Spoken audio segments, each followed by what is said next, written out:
Sauce TV ప్రేక్షకులకు శుభాశీస్సులు.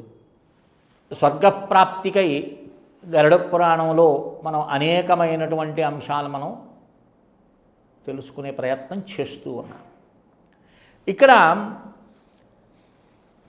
పూర్వభాగంలో భాగవతం యొక్క మాహాత్యాన్ని, ఆ భాగవతం పారాయణ ఫలితము మోక్షమే అని మనం తెలుసుకున్నాం. అదే కాకుండా ఇంకొకటి కూడా, నతస్యాన్ పునరావృత్తే బ్రహ్మలోకాంతదాగచ్చతి, నతస్యాం పునరావృత్తి బ్రహ్మలోకాం కదాచన. సంశయమే లేదండి, భాగవతాన్ని పారాయణం చేసినటువంటి వారు తప్పకుండా బ్రహ్మలోకానికి వెళదు. ఏం చెప్తుందండి భాగవతం? భాగవతం అంతయు కూడా భగవత్ లీలామృతం. అది భగవంతుడు చేసినటువంటి అనేకమైనటువంటి లీలలు అందులో మనకు కనపడతాయి. అనేకమైన సాధనలు, అనేకమైనటువంటి యోగ రహస్యాలు, నామానికి ఉన్నటువంటి ప్రాధాన్యత ఒకటి ఏమిటండి, అనేకమైనటువంటి మనకు ఉంటాయి. ప్రస్తుతంలో ఈ నవీన యుగంలో భాగవతాన్ని చదివేటటువంటి వారి సంఖ్య అతి స్వల్పమంది. ప్రాచుర్యంలో మనకు ఉండేది పోతన భాగవతం ఉంది. తెలుగు రానటువంటి వాడికి అది మహా కఠినం అనుకోండి. అది చెప్పటం, అది చదవటం కూడా రాదు, చదవలేరు కూడా. నేటి ఈ ఇంగ్లీషు మాధ్యంగా జరిగేటటువంటి విద్యాబోధనలో ఆ శ్లోకాలను, ఆ యొక్క పద్యాలను చదవటం కష్టమే. ఇక లేదా వ్యాసుడు వారి మూల గ్రంథమైనటువంటిది భాగవతం, అది సంస్కృతంలో ఉంటుంది కాబట్టి అది కూడా మనకు అర్థం కాదు. అందుకని విజ్ఞులని సంప్రదించి ఎక్కడైనా భాగవతం చెప్తున్నప్పుడు వెళ్ళి చక్కగా కూర్చొని ఆ భాగవతాన్ని శ్రవణం చేయండి. లేదు మేము సొంతగా చదువుకుంటాము అంటే 18,000 శ్లోకాలని 2 భాగాలుగా చేసి భాగవతాన్ని గోరఖ్పూర్ వారు ముద్రించి ఉన్నారు. ఆ 2 పుస్తకాలు తీసుకొని చక్కగా దర్భాసన మీద కూర్చొని పవిత్రమైనటువంటి హృదయంతో పారాయణం చేయండి. కనీసం రోజుకి ఒక 10 శ్లోకాలు చదవండి.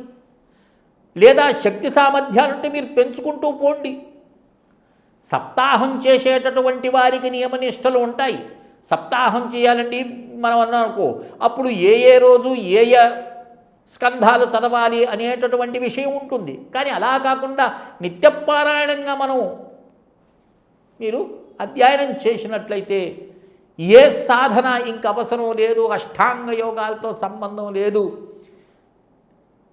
అద్భుతమైనటువంటి పరమాత్ముని యొక్క సన్నిధికి కేవలము పారాయణం చేతనే తరిస్తారు.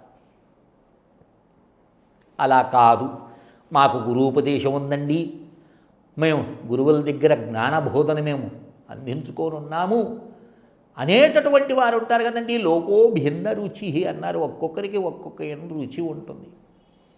అలాంటి వారు కూడా బ్రహ్మతత్వాన్ని పొందేదానికి బ్రహ్మ విద్య కూడా ఉత్కృష్టమైనటువంటి విద్య. అది ఇక్కడ ఏం చెప్తున్నాడో చూడండి.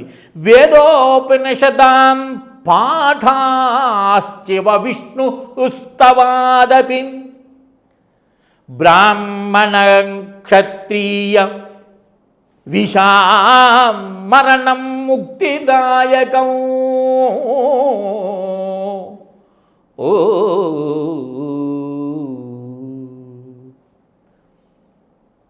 ఏం చెప్తున్నాడు ఇక్కడ? వేదోపనిషదం అన్నాడు. వేదాన్ని చక్కగా అధ్యయనం చేయటం. వేదాన్ని అంతా చదవలేం కదండి, దానికి కొన్ని శాఖలు ఉన్నాయి. ఆ శాఖల్లో ఉత్కృష్టమైనటువంటి నేను 2 చెప్తాను నేను. అందరికీ తెలిసినటువంటివి. ప్రతినిత్యము నువ్వు ఉభయ సంధ్యల్లో శ్రీ సూక్తం పురుష సూక్తం, పురుష సూక్తాన్ని నువ్వు శ్రద్ధగా పఠించావనుకోండి, బ్రహ్మస్థితి నీకు లభిస్తుంది. మరణాంతరం బ్రహ్మలోకానికి చేరుకుంటాం. కాదు,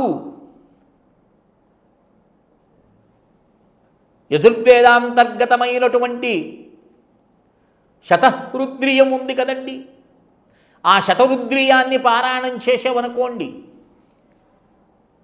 నమకాన్ని చమకాన్ని రోజుకి ఒక్కసారి నమకం చమకం అనేటటువంటి దాన్ని పురుష సూక్తం తదైవచ, పురుష సూక్తం కానీ నమక చమకం కానీ ఎవడైతే నిరంతరం పఠిస్తూ ఉంటాడో బ్రహ్మలోకానికి చేరుకుంటారని మనకు శాస్త్రం చెప్తుంది. గరుడ పురాణం కూడా స్పష్టంగా ఇక్కడ చెప్తుంది.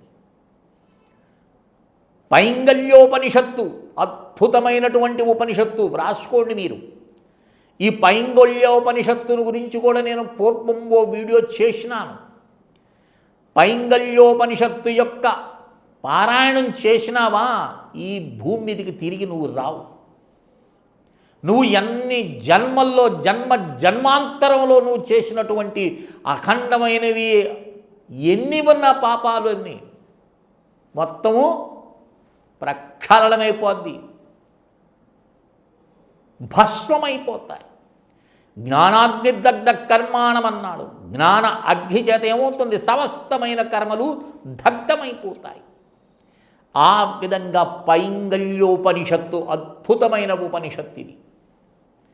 ఆ పైంగల్యోపనిషత్తును నువ్వు పారాయణం చేసినావా నీ జన్మధన్యం. అనేక యజ్ఞయాగాదులు చేస్తే ఎలాంటి స్వర్గం ప్రాప్తిస్తుందో, అనేకమైనటువంటి శివార్చనలు అభిషేకాలు చేస్తే నీకు లభిస్తుందో, రుద్రాధ్యాయం వల్ల ఏ ఫలితం ఉంటుందో, జీవిత పర్యంతం మీకు 1000 సార్లు అంటే 1,00,000 సార్లు ప్రణవాన్ని ఉచ్చరిస్తే కలిగేటటువంటి ఫలితం ఏదైతే ఉందో అవన్నీ కేవలం ఒక్కసారి పైంగల్యోపనిషత్ పారాయణం చేత లభిస్తుంది. కనీసం వారానికి ఒక్కసారైనా పైంగల్యోపనిషత్ పారాయణం చేసినామనుకోండి, లేదా నిత్యం ఒక్కసారి కరెక్ట్గా ఒక 20 నిమిషాలు పడుతుందండి పైంగల్యోపనిషత్ పారాయణం చేత. ఈ విషయం మీకు ఎవరు చెప్పరు సుమా. అట్టివాడు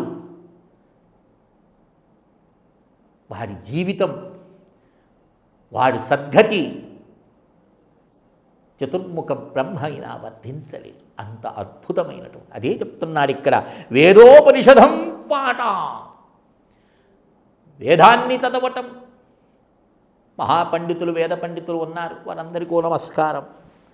నిరంతర వేదాధ్యయనం చేస్తున్నారు. అలాంటి వారు బ్రహ్మలోకానికి చేరుకుంటారు అది ఇక్కడ మనకు గరుడ పురాణం చెప్తుంది. మీరు చక్కగా అలాగే శివావిష్ణోస్తవాహం, శివ సంబంధమైనటువంటి స్తవములు, శివుని యొక్క సహస్రనామం ఉందండి. ఈ శివుని యొక్క సహస్రనామ స్తోత్రాన్ని 1 సంవత్సరం పారాయణం చేసినావనుకో, ఈ 1 సంవత్సర పారాయణం చేత అశ్వమేధయాగం చేసినటువంటి పుణ్యం. కలియుగంలో అశ్వమేధయాగం లేదండి. కొంతమంది డాంభికులు, శాస్త్ర పరిజ్ఞానం లేనటువంటి వారు ఏదో పేరు బాగుంది కదా ఆ యాగం చేస్తున్నామండి అని చెప్పేటటువంటి వారు మేము అశ్వమేధ యాగం చేశామని గతంలో ఎవరో నాకు చెప్పినారు. మా గురువుగారు అశ్వమేధ యాగం చేశారండి అని. వారికి నమస్కారం. కలియుగంలో అశ్వమేధ యాగం లేదు.